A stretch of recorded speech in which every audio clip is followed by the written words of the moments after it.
Tony O'Neill, welcome to Suit Up the Podcast. Oh, well, thank you for having me. Pleasure to be here.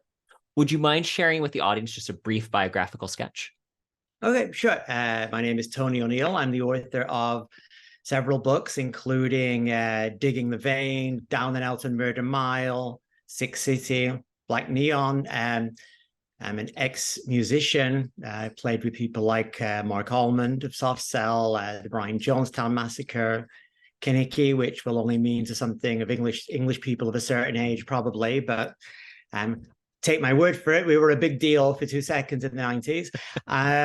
But yeah, yes, I'm a, drugs misbehavior and turning it into as grist for the mill for literature type of writer.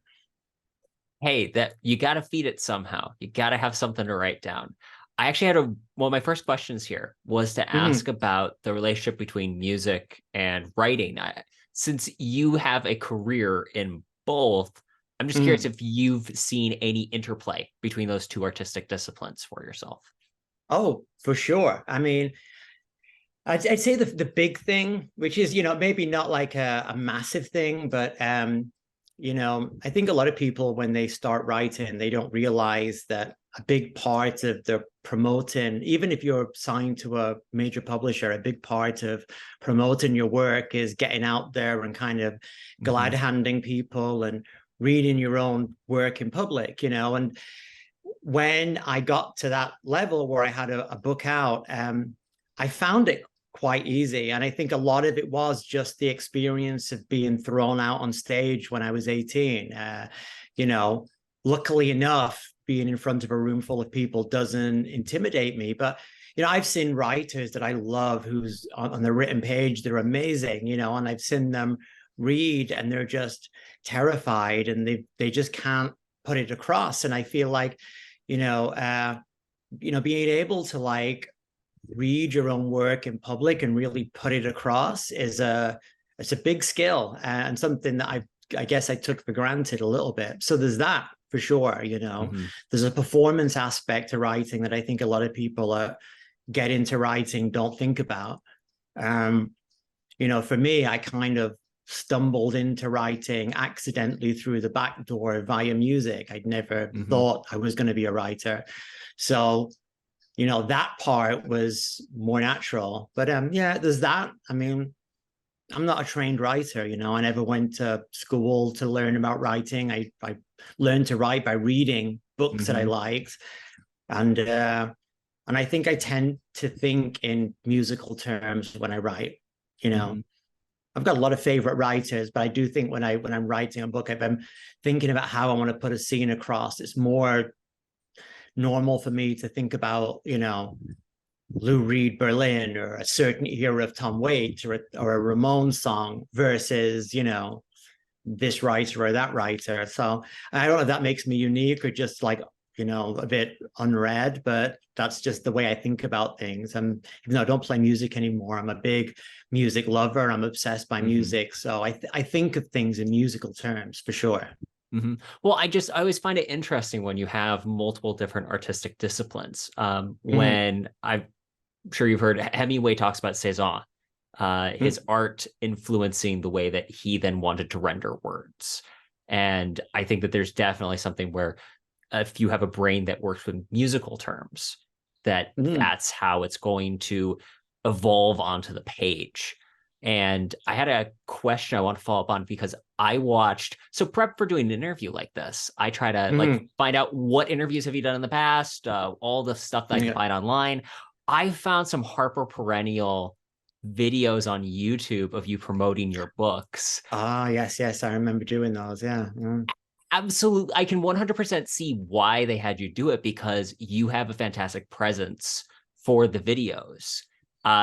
You're just the right level of amusing, telling the story. There was one where like it interrupted you playing a game of Hangman, I think, which I don't know if you are familiar with Orson Welles at all, but there was this wonderful little sketch show he did back, I can't remember when, but it was literally just like Orson Welles sitting at a dinner table doing like sketching art and talking about great writing and great filmmaking. And it Yeah, was yeah. fascinating. That's actually what it made me think of. So Oh, anytime you wow. can make me Okay. think of Orson Welles, like that's the icing on Well, man, I need to have you writing the blurbs on my books because that's great. Because you're putting a bit of a high art spin on something that was probably very spur of the moment. But again, I remember doing those, and I remember I've probably seen them once right before they went up, and I remember at the time looking at them and being just like, like like the look on my face or the voice, So yeah, yeah, I don't like looking back on that sort of stuff. But again, I feel like it's something I take for granted a little bit. But I suppose there's put it this way, right? I grew up, wanting to be a musician. I grew up in like a small town in the northwest of England, and like it was, if you weren't wealthy, that was one of the working class escapes. If you weren't sporty, like you could get out through football or boxing or music, and music was my thing. I was good at music, so that was always, but I was also a big reader, and like I remember having this very romantic idea of what it was to be a writer. So of course, in the back of my mind, there was always this, very out of date romantic idea of what it was to be a writer. Like, I mean, it was a little bit like, I remember like discovering the Beats when I was younger, and thinking that all writers, as Burroughs said something similar, like they just lounge around in Tangier smoking opium, and it just sounded exotic and fantastic. So of course, I mean, this was something I thought was a cool but unobtainable thing. But when I did fall into writing, I mean, I just do see that how somebody who grew up, wanting to be a writer and studying writing, I doubt that the performance aspect is something that they lay on you. It's not how the greats came up. But even now, if you're assigned to a major, I mean, they don't have PR departments in the same way that they used to. It's not like, okay, these guys are going to go out and sell your book, and they're going to just talk about you as the next great writer. You got to get out there and do it yourself, and it's a completely different part of the brain, a completely different skill set. So thank goodness. I mean, my music career, I remember when I quit music, I had something like £250 in my bank account, and nothing to show for it otherwise, pre-YouTube. So even the stuff I'd done on Top of the Pops, you couldn't even see it. It was like, just take my word for it. I was on Top of the Pops in 1994, whatever. It might as well have never happened, So in a way, it prepared me for that aspect of it. And I signed to Harper Perennial with my second novel, Down and Out on Murder Mile. Something that probably wouldn't happen now. I feel like it's kind of like there was a bit of a period when anything goes, and they were kind of being a bit wild and crazy with who they signed. And it wasn't so much about, is this person going to hit the bestseller list? It was just, does this book speak to me? And they were signing people like me who were not going to sell 1 million copies just on the basis of somebody at the company read it and loved it. So that was also the period when PR kind of fell on the writers a bit more. And luckily I was just, again, I've still never sold that 1 million copies of whatever book I've been writing, but I do give an entertaining reading, which is something. So I'm genuinely curious. Have you ever had a favorite reading? Oh, man. Yeah. I mean, what, of my own or of somebody else's? Of your own work. Yes, yeah, there's been really memorable ones. I mean, to be honest, I mean, for me, because I mean, again, if I hear myself back, I can't stand it. The memorable readings for me have been a particular setting or a particular person I got to read with, and some of them have been like great and memorable. I mean, the one that immediately jumps to mind was Los Angeles around 2008 at the Skylight Books on Vermont. And I got to read alongside the late, great, much missed Dan Fante, who was my literary mentor. I mean, the person whose books inspired me to write and who became a friend. And, you know, getting to read alongside him was like, you know, it was like I grew up Catholic. It was like getting a benediction from the Pope if you were religious. I mean, like that was just, I mean, just the fact that I got to be in a room and watch him read, amazing. The fact I shared a bill with him, amazing, you know, and it was, you know, it was a great reading, and that whole trip was like so much fun. It was the year that the Book Expo went to LA. So a lot of interesting things happened there. Met a bunch of interesting people and had adventures.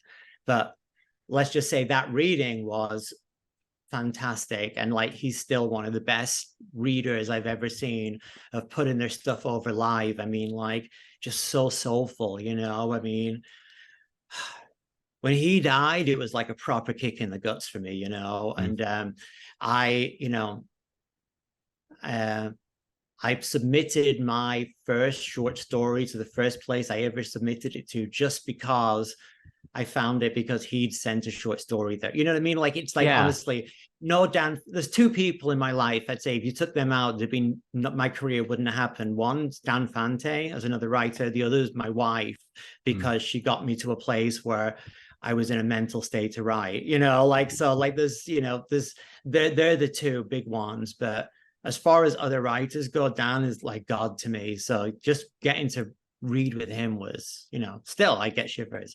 I've got one of his poems hanging above my writing desk, and I look up at it whenever I get stuck, because, you know, he'll always be my biggest literary inspiration, bar none. That's awesome. I'm not familiar with his work, so if I want to give him a read, where would be the best place you'd recommend to start? Oh, well, okay. So Dan was the son of the great LA writer John Fante, author of Ask the Dust, you probably heard of. Dan wrote an amazing trilogy they called the Bruno Dante novels. That Bruno was his alter ego. There was Chump Change, Mooch, and Spitting Off Tall Buildings. And they were like a series of novels, just basically a very, kind of how my books were, a very minimally disguised autobiographical jaunt through somebody who dreams of being a writer and is stuck in shit jobs, and in his case is a hopeless alcoholic. You know, he wasn't a heroin addict like me, but they are, to me, as a whole, that trilogy are the greatest LA trilogy of all time. I'll put them up with Dave the Locust, with anything Bukowski wrote. I mean, as far as that mix of cold, hard reportage and like poetry and just, I mean, the man was a genius. I don't throw that word around a lot, but I sent him my first book, Dig in the Vein, when it was unpublished. And, you know, again, in my naive way, I thought, because Dan had been published, I shoplifted his books, actually. I got to say this, and I told him this. I shoplifted his books from the Soho bookstore and read them and fell in love. And because he was on Canongate in the UK, so I thought, you know, a proper big indie. I assumed he was living large. I thought he got swimming pools off the base of his butt, you know. So the fact that he told me off that trilogy he was able to put some gas in his car and pay off his back arrears for a few months blew my mind. But he read my first book, gave me some, you know, advice on it, and we became friends. And like, him just reading it and not saying, give it up, was the best inspiration, you know? I mean, I didn't have anyone else in that world. So in a way, I went for like the person who to me was at the very top. And so I wasn't expecting an answer, and I wasn't expecting him to be nice, and he was both. So yeah, you know, like, yeah, again, like Dan, I can't say, I'm a bit of a broken record. I always go on about him, but I can't, honestly, if anyone is hearing this and hasn't read Dan stuff, I'm like, you got to check it out. Even if like suddenly you go off me because you're like, this guy's a real deal, I get it. Like, he is amazing. I'm definitely going to give it a check. I jotted down the names so I can look them up later. Okay, yeah. I'm always looking for the next best books, and I'm always excited to hear recommendations. So thank you. Oh, no worries. Yeah. One of the other questions I wanted to ask, you mentioned that you had fallen into writing. How did that happen? I do have a note here that I saw. You wrote your first book at age 15 to impress a girl, if that's right. Oh God. Yeah, man. Did I can't, to be honest, I can't even remember. I told us that was terrible though. And it was like, this was so, okay. I'm so curious see, what it was about. Oh, it was a terrible horror novel that was just like, all of these riffs from horror writers. But I was a big like horror kid, right? Grew up watching horror movies, and these names probably won't mean anything to you, but in England, there were like, obviously there was Stephen King, but for like UK writers, there was like James Herbert, who wrote this trilogy of books about killer rats, the rats, and what, and he wrote all these other like horror novels. Like he wrote The Fog, that the movie The Fog got based on, but it had his book had a completely different concept. It was like a fog that sent people insane. So when they breathed it in, they would like kill their families or government. So that, but they optioned it and changed it into a film about ghost pirates, whatever. But shock, so there was him, Hollywood. Yeah. Yes, exactly. But great movie though, still. But so yeah, there was him, and there was a guy called Sean Hudson who did these kind of pulpy horror novels in the 80s. Guy. That was what I read, like and Stephen King, obviously, as like a 12-year-old onwards. I just started around 15 to discover real writers. But when I thought I'm going to try and write something, it was because somebody gave me an electric typewriter. This is pre-laptop, and this is like typewriter with Tipex. It's got ribbon. Yeah. Oh, totally. Yeah. So this was that. So it must have been like 93, 2 or something. I was in the northwest of England. We were a bit behind. I know you had computers everywhere in America, but yeah, house I grew up had an outside toilet, so it was a bit different. But so I remember writing this thing, and it was just a bad facsimile of everything I'd ever written, but I remember just like, even in a working class northern school at the time, showing an interest in reading, never mind writing, was, enough to get your head kicked in by the other boys. So, but it was, I remember writing, put it this way, it was so bad. I remember this girl I was trying to impress was obviously not impressed, but it was so bad. I remember reading it back, and that probably swore me off writing for like a solid, until I started writing the first proper book, but I guess it was a good bit of discipline, especially working on a typewriter, but yeah, it was, again, that was the young me who read a lot, but just read a lot of junk. It wasn't until I got out in the world and lived a little that I had anything to say, and I think a lot of writers write books young and they haven't lived enough yet, Yeah. I'm a bit unusual. By the time I was 21, I had a record deal, moved to London from a small northern town, moved to LA. I've been married twice. I turned 21 in a rehab in California. I was like one of those, like as soon as I left home, I was like foot on the accelerator. So when I did start writing a book, I'd crammed about 2 lifetimes worth of material. Yes, terrible shit, like now as a father of a 19-year-old, like horrible stuff that I did to my parents. Like, I'm lucky I survived, really, but at least I did have something to say, it's like I have met people that have just, you can read a lot, I feel like, but honestly, you do have to get out and get your fingers dirty and live a little bit. Not necessarily what I did, but just anything. Get your heart broke a little bit, have some jobs, work, something, because you can't live entirely in your imagination, because then it just comes out like my first thing did, like a facsimile, I mean, a lot of my favorite writers didn't write a book until they were older, Fante didn't, William Burroughs didn't, Bukowski didn't, and it was like they had to go live a while first, I do feel like in our youth obsessed age, there's this rush for these people that go to college to learn writing, to get out a novel. It's like, the Bret Easton Ellises are very rare where they have something proper to say at 18 or 19. Most of us don't, you know. Mm-hmm. I mean, I think if you put me in the room with an 18, 19-year-old me, I'd strangle him. He was a real prick, you know, like he was not, But you know, that's he a didn't great know a sign lot. of growth is when you look back at the younger version and go, that little piece of crap. Oh yeah, yeah. He'd probably stolen my wallet before I even realized. Yeah, he was an asshole. He really was. And he was, you know, it's I thought I knew everything at that age. Of course, you Mm-hmm. always do, you know, but yeah, you know, I was just another. Now looking back, I can see that I was just a very naive kid Mm-hmm. raised in a very small town who Yeah. wasn't fully prepared for the world they were entering into and went off the rails at top speed, you know.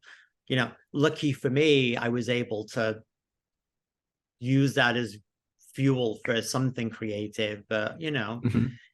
if it hadn't occurred to me to write when I did write, who knows? Who knows what would have happened to me? I do think the first book saved my life in a weird way.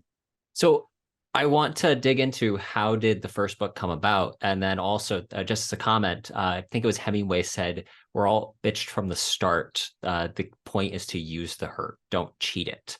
And that's something Mm. I've always thought of, just because Hemingway, I always have a weird relationship with him because I'm not the Mm. biggest on his books, but when it comes to his actual advice on writing, I Oh think that yeah. there are few people had more quotable and memorable. Just hey, here's the thing about writing. And Yeah. I was The like best that writing one. advice, you got to be able to put the best writing advice on a napkin. You know, it's Yeah. true. It's like you get it's like anything. You get too in the weeds of the technicalities and something dies, you know. And so it's true. I mean, I obviously, I mean, I feel like anyone who writes in the modern vernacular has got a big debt to pay to Hemingway, even if they're a Hemingway fan or not, because he influenced so many of the writers you did love, you Mm-hmm. know. And his whole thing of stripping the writing down is Mm-hmm. something, as you may have guessed from the way I talk, something I struggle with. I'm Irish. I like to You talk and do an expand and babble. amazing job, though, in your writing. I have to say, it is some of Ah, the clearest. I put it this way: you make unpleasant things enjoyable to read. oh well, that's you know, thank you. I mean, that's something that I bear in mind and something that I struggle with. You know, I mean, you know, the first draft of anything I write is usually terrible, and it's always about knowing what to cut out, not Mm-hmm. knowing what to add. You know, and the biggest thing, again, that performance aspect is the best thing I can do with an unpublished piece is to read it in front of people. Because as soon as you're in front of a room full of people and you're reading it, you see where you lose them. All those Mm-hmm. like fancy highfalutin sentences you had, really getting over that feeling you had of the way this thing looked, you know, live people turn off, you know, and it's like, honestly, like stripping it back to the action is usually the best thing you can do. But it's a hard thing to do. It's a hard thing as a writer, you know, and especially it was easier to do when I first started out because I didn't know any better. But as you start getting books out, I think you start getting a bit cocky and suddenly you think everybody wants to hear all of your like abstract thoughts on this shade of blue.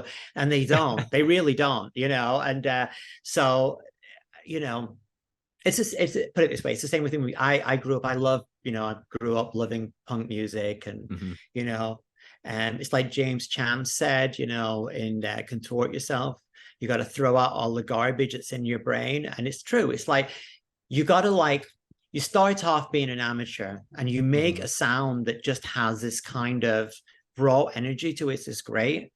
And then you kind of get better and you learn your way around.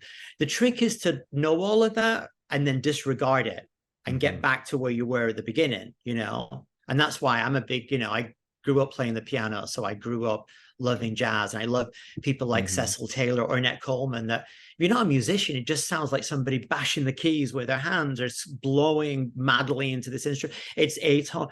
But you got to be really good to play that bad, you know? And Mm-hmm. like, but it's like giving yourself the permission to throw out all of that stuff, you know? And it's like, it's that to me is where all good art is. It's like learning the stuff and then not relying on it when you write, you know, having it in your back pocket, maybe, but you know, you can, a band gets too good, then they're just a cabaret band, and it's the same with writers. You start to think too much about what an editor will say, and you get too kind of precious about it, and all the life seeps out of it, and I guess a big part of the big gap that happened after Black Neon was me grappling with that in a way. But yeah, see, even I've kind of got off the point of what the question was. Okay. Now I went off on a riff. I'm a big riffer. It was a lovely riff. Okay. Actually, I think that riffing is one of my favorite just general phrases, and that comes from music, doesn't it?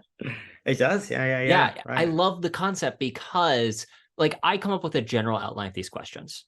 But the best conversations and the best points on this show that I love come from when we just go down a rabbit hole on something that, or when I'm hanging out with my friends, riffing on someone says something and then immediately it just sparks, okay, all these different things.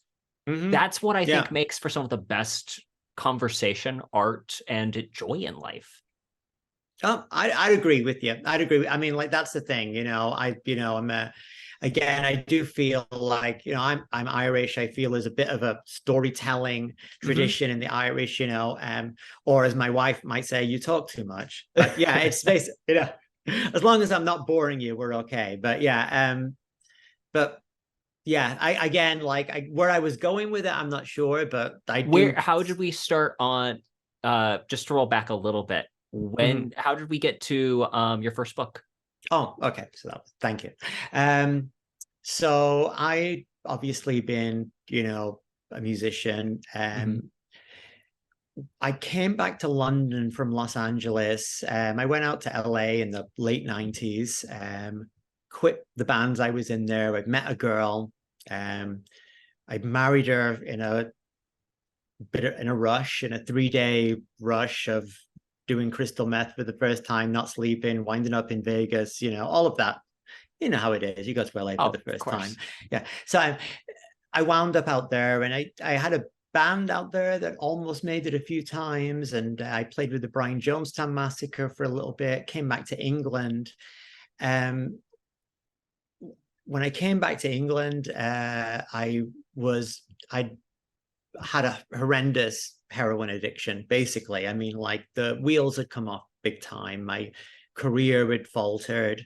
And I was in a state of complete despair. I mean, I was a intravenous heroin and cocaine user. I mean, I was injecting coke, injecting heroin. I was a mess, a big mess. And I'd been to rehab a couple of times, and nothing had stuck. And I came back to London just honestly, just as a kind of last throw of the dice, thinking I need to get out of LA. I'm going to die if I stay in LA.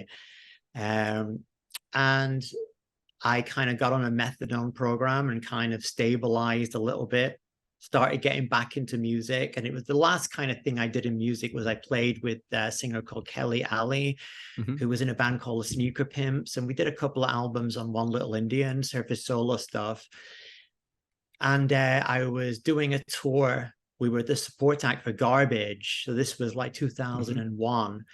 And on the last night of the tour, I met through our tour manager this lady called Vanessa, who's now my wife, mother of our 19-year-old. And, but back then she was just this girl from New York. And, I fell for her big time, basically. And, this was the relationship, I think, that really saved my life in a way. And that, it was the first relationship I'd had in a while with somebody who wasn't also a complete addict. And, and, you're in a relationship with someone like that, and something's got to give. She wasn't judgmental about it.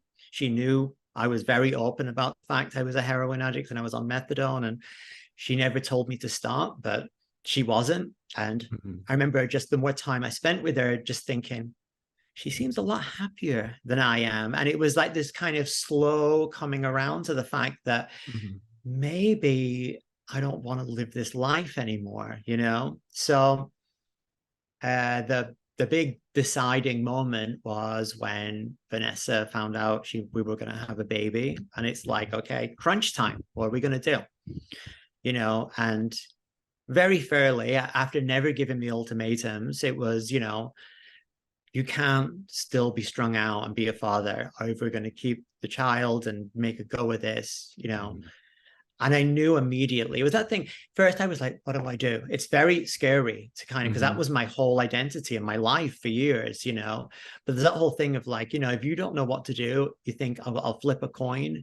You flip a coin, and before the coin lands, you know what you're rooting for, you know. Yeah. And I knew what I was rooting for was, I got to sort myself out, and, you know, I could be a father maybe. And, you know, so I quit, and I, you know, ended up, you know, it was I say, as Vanessa was, you know, getting more and more pregnant with our daughter, I quit, and it was a long, slow period of adjusting to being sober and being, you know, if you know anything about opiate addiction, it's like, on paper, it's like a week to two of really rough physical shit. But what the worst part is the months of depression afterwards, you know. So I was, you know, it took me a long time, and it was also like a loss of identity. For years I'd kind of given up on being a musician, and my identity was so wrapped up in being an addict, you know. It was like, that's what I talked about, that's how I saw myself. It was a lifestyle, you know? It was a lifestyle, of course it was, yeah. And it was very hard to give up, you know. It was very hard to give up, because in a weird way I'd found a home, and people that cared for me in that lifestyle, and you know, and I kind of grown disdainful of what I thought of as the straight world, you know. It was like I couldn't take people seriously if they weren't addicts. It was just almost like a defense mechanism, you know. I could look at myself in the mirror if I could look down on everybody who wasn't like me, you know. So it was a big adjustment, you know. But what I did to keep myself sane during that period was I started writing down these stories of what had happened to me in LA, and, you know, because I felt like there was going to be one day when I couldn't remember them the same way, you know. So it was almost just, I'd say it was like a trick to keep myself sane, writing these stories down. You know, and it's like, I remember like one of the very first interviews when somebody asked me about this, and I told this story, but it sounds like a made up thing. But I do remember like writing stuff down, and we had like this computer that somebody had given us, you know, and I was writing it, and it was the early days, and I had like a little bin next to it, and I was throwing up into the bin next to it. And, you know, it's almost like somebody on a diet writing about the best meal they ever had. It kind of gave me a bit of peace to write about the drug days. It kind of, it killed the obsession a little bit, you know. I never thought I was writing a book. Believe me, that was not the intention. It was right about the time that Vanessa was ready to give birth, and when she did, that I looked back on it, and I'm like, this is kind of a novel. It was all out of order and back to front, but I thought maybe, you know. And this was right about the time I discovered Dan Fante, and for years, I thought all my favorite writers were dead. I loved guys like Alexander Truckee, William Burroughs, you know, Herbert Huncke, you know, Charles Bukowski. There wasn't any current writers that I thought were great. And then I discovered him, and I'm like, so all of these things kind of slotted together in a weird way, you know. But yeah, that was it. It was the birth of the online literary zine. It was early 2000s. Sites like 3AM Magazine were popping up. They'd published Fante, so I discovered them and sent something off, and they took it. Actually, I just did a reading on Friday with a guy called Richard Cabot, who's a great writer, but back then he was just an editor at 3AM Magazine, and that's how we found each other, and he published me, and that was like such a huge validation. So again, it really very much was that I kind of stumbled into it by accident, you know. I never thought I would have the stamina or the wherewithal to write a book. If you think about it, it's too impossible a task, honestly. But, you know, it was just because I was just doing it a day at a time, a bit at a time, and not thinking about the big picture that I managed it at all. I think that that's the thing that most people, I mean, a lot of people, when they hear I enjoy writing and that I read books on writing, I write stuff myself, they look at me and go, "Oh, well, I've got an idea for a book." And I'm like, "Oh, isn't that sweet?" Because inevitably, that's the thing. Anyone can sit down and think they have a book in them. It's finishing a book. Yes. Yeah. It's a marathon. Every time I finished a book, I always kind of think in the back of my head, this is the last one, because I never know how I did it, and that's very different from music, like the process of recording albums. It's a group process, it's on a bunch of different people, and, but writing a book, even now, there's a weird kind of magic to it. I never quite know how it happens. And it's the sort of thing where, as a writer, if you get in your own head too much, it'll stimmy you, paralyze you, and stop you from doing it. And it happened to me. Like something like 8 books in, I started overthinking it, and it killed me.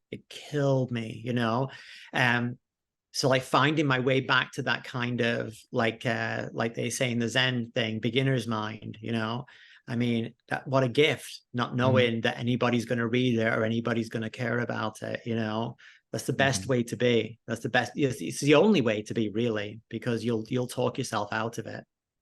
There's not one of the best movies on earth, but the Night at the Museum films, I love the fact that they have Robin Williams play Teddy Roosevelt. I'm a big Teddy Roosevelt fan. Fantastic figure in American history, just interesting.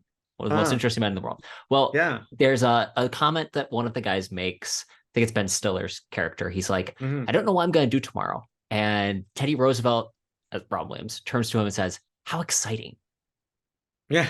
And I think that honestly is part of what can make writing more exciting, is when you're able to be in that state of, I don't necessarily know how all of this is going to come together. Isn't that the miracle? Isn't that the fascinating thing? It's just like being able to compare it to like the frontier idea, where you're constantly exploring uncharted territory.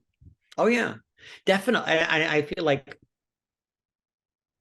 with writing, it's like it's almost impossible to plan ahead. And I feel like every writer I know that uses outlines uses them knowing that that's not going to be the way the book goes. I mean, they're almost like a bit of it's just something to give you a bit of comfort. Security blanket. Yeah, you're attempting this almost like impossible seeming task. So having that, at least having something that you think is a map, is going to help you. But, once you start writing, you go off in different directions. I mean, the same urge that brought me to music, that brought me to writing, was growing up in the northwest of England. Like my dad is, well, he's retired now. Was a bus driver.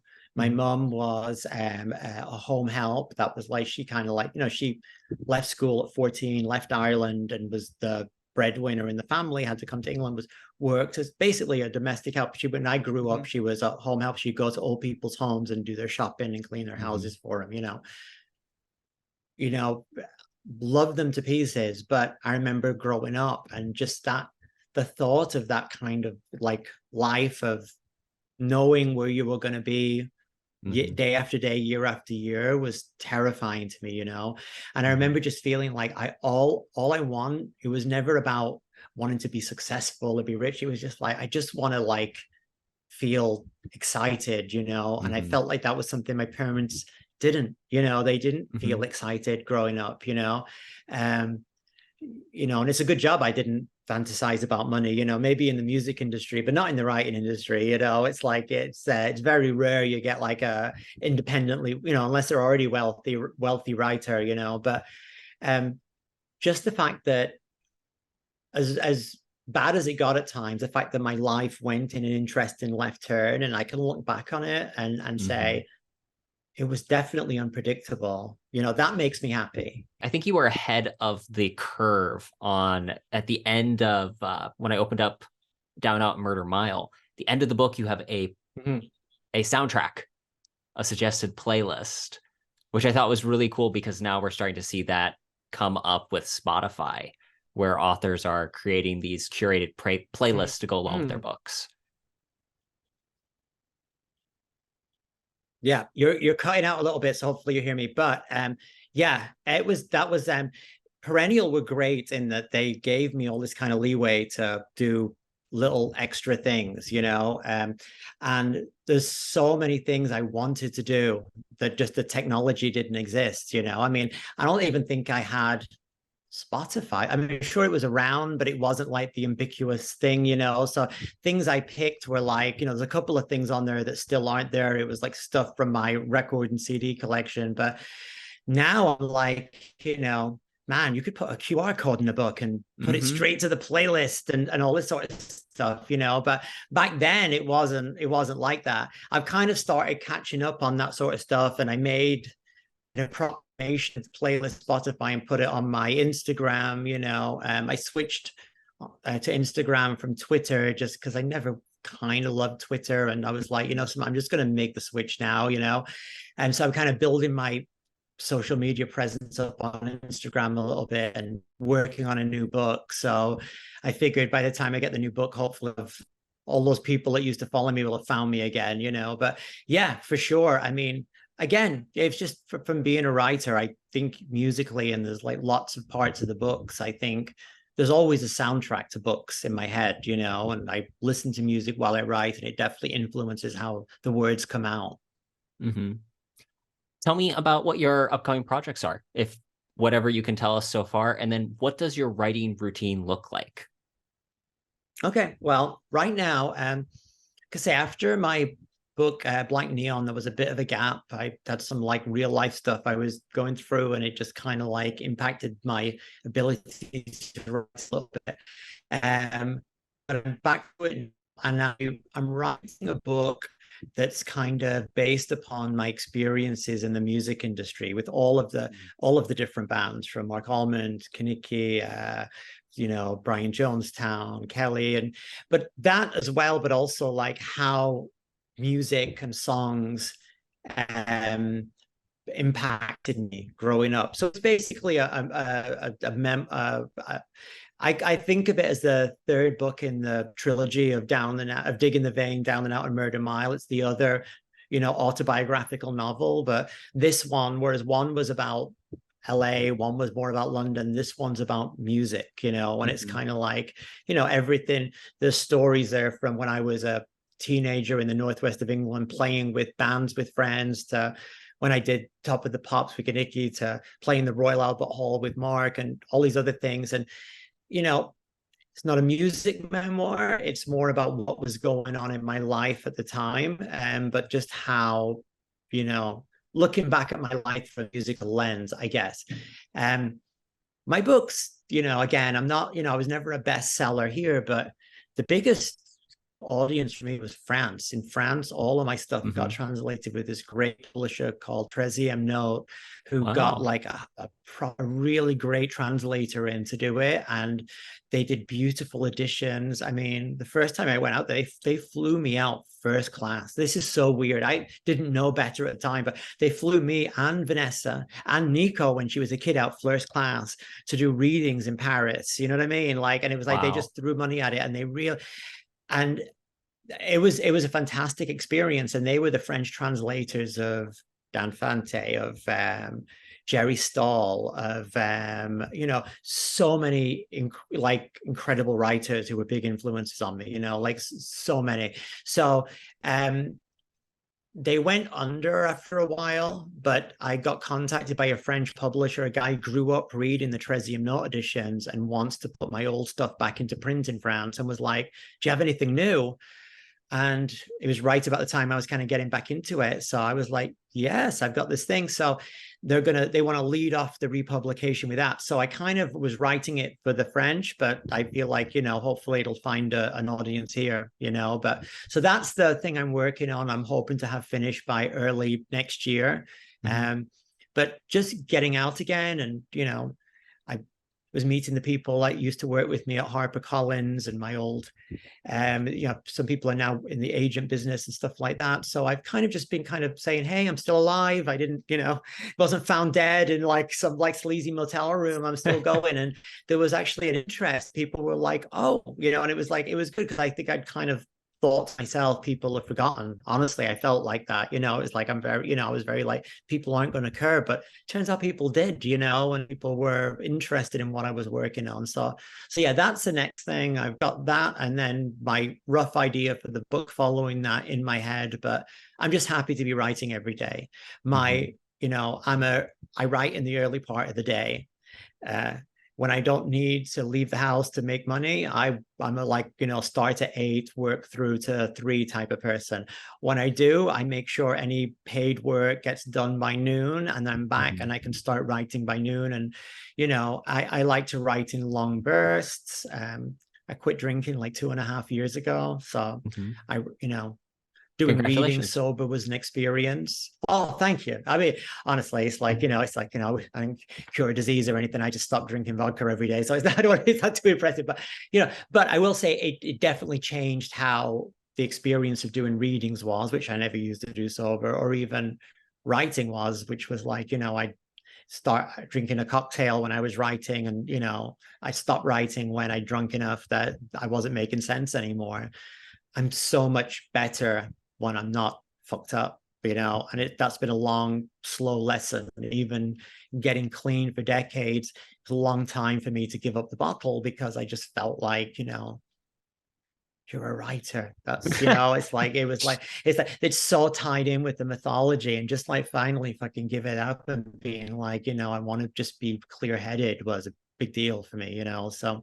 But yeah, I write every day. I don't write weekends, and I kind of treat it like a day job. I feel like, I treat it like I get up early, and when I'm fresh, I start writing, and later in the day, I can do all of the other bullshit that I've got to do, which, my kid's at college now. So it's like that frees up a lot of my day, but, there's still stuff you got to do, I mean, like, but taking care of, like, still living. Exactly. Yeah, exactly. It's not glamorous, but like it's in a way that's the stuff that keeps me sane. I'm the sort of person, it's very easy for me to kind of lose slip with reality and just float off, so I feel like all of that kind of stuff that keeps me rooted into a routine is actually so important, more important for me maybe than other people, because I get lost real easy, as like most addicts and ex-addicts do, yeah.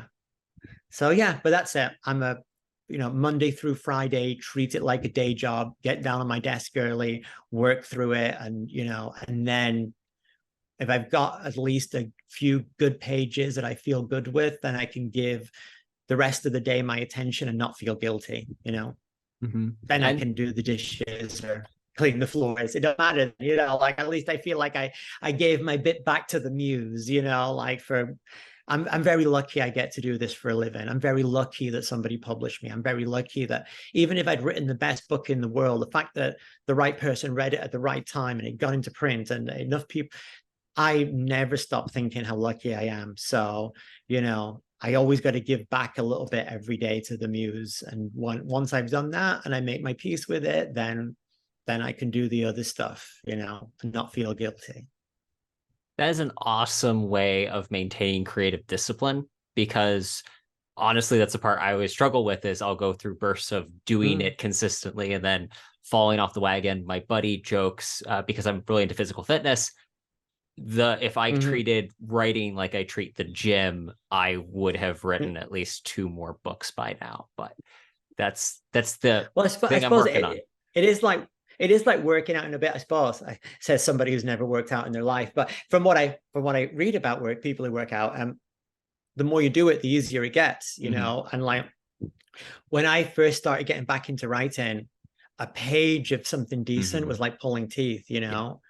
But the more you do it, you hit a stride. And now it's like if I have to go out in the morning and do stuff, by the time I come back, I've been in my head for hours thinking about it, and I'm chomping to get on the laptop and write it down before I forget everything I've been thinking about. My mind is now at that point again, which I hadn't been for many years, honestly, where my mind is constantly in the background churning, and it's like it's like working out a math problem if I was any good at math, but trying to figure out this thing I'm trying to write, and you know, my best ideas come when I'm walking or I'm driving and I can't write it down. So I'm always like rushing home to get it down because I feel like suddenly it clicks into place and I'm, you know, I'm on the motorway or something, you know. But yeah, so it's it is a discipline. It is a discipline. People, and that's something I didn't understand when I was 16 and I was reading William Burroughs and thinking he was just lying around getting high and, you know, in Tangiers and smoking opium, and then he'd write some genius. No, no, no, that wasn't the way it was. And I know that now.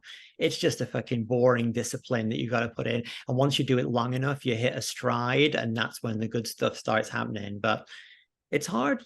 It's not for everyone, you know. It's you got to, you know, I'm a little bit obsessive. That's why I became a drug addict, because I liked them and I got obsessive about it. And if I just put in that obsessive tendency into writing is good and a lifesaver for me. And that's how I do it, honestly. I like the idea of obsessive creativity. It works. It's a good way of being able to have an outlook on the world. To, again, your brain becomes primed for seeing situations and places and things, and it just turns it all into material. I've tried meditate. I've tried all of it, you know, and it's like, you know, I just feel like realizing I'm never going to fully turn it off, but if I can point it in a positive direction, at least that's something, you know. But like, yeah, but you know, it's not. It's the worst paying job I've ever had, but it's. I would never for a million. I would never switch for another career. I've met so many of my heroes through writing. You know, I mean. There was one point a few years ago when Bret Easton Ellis wrote a pilot adaptation of Sin City, and we almost had him. Just the fact I got to be in a room with him, and I'm like, he adapted my work. Wow, you know, that to me, like the 19-year-old me that read like Less Than Zero would be like, okay, you know something, you're all right, old man. Like normally, you know, the young you would look at the old you and be like, who's this asshole? I feel like that kind of makes my peace. Tony, this has been an absolutely delightful conversation. Truly a blast. You're always welcome back on the show. Where can people go to learn more about you and your work? Okay, I go to my website, Tony O'Neill, NEI.net, or find me on Instagram, Tony O'Neill_writer. But if you go to the website, all that stuff's there. And my books are Digging the Vein, Down and Out on Murder Mile, Sick City, Black Neon. Those are the novels. And there's other stuff. You're back. Okay. I hate my internet today. No? I hate my internet. It can keep that recording. Okay. Yes, we've got it all. Tony, thanks again for putting up with the internet issues and for joining us on the show today. My pleasure. It was really nice to talk. It was really nice to talk. Thank you so much.